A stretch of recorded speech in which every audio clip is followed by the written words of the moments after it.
So today I will discuss about Section 131 of Bharatiya Sakshra Adhiniyam 2023, and Section 131 of BAS stated that no magistrate or public officer shall be compelled to say when he got any information as to the commission of any offence.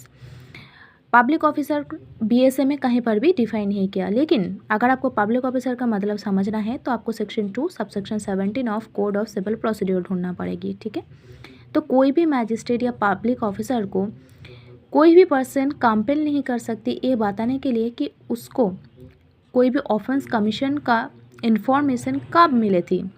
As well as no revenue officer shall be compelled to say when he got any information as to the commission of any offence against the public revenue।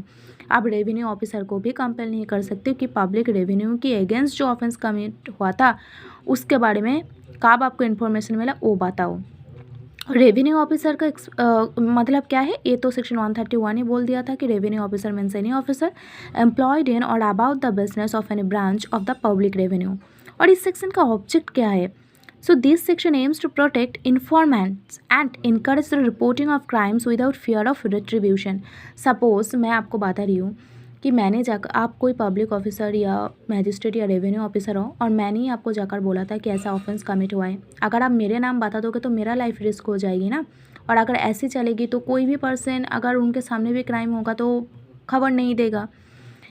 तो इसके वजह से section 131 informant को बचाने के लिए A section है। ठीक है, और भारतीय साक्ष्य अधिनियम में ना व्हेन ये शब्द शामिल हुआ है, जहाँ पर आप अगर एविडेंस एक्ट देखोगे तो व्हेन्स यूज हुआ है, लेकिन despite this differences the fundamental legal principle of safeguarding information confidentiality remains consistent.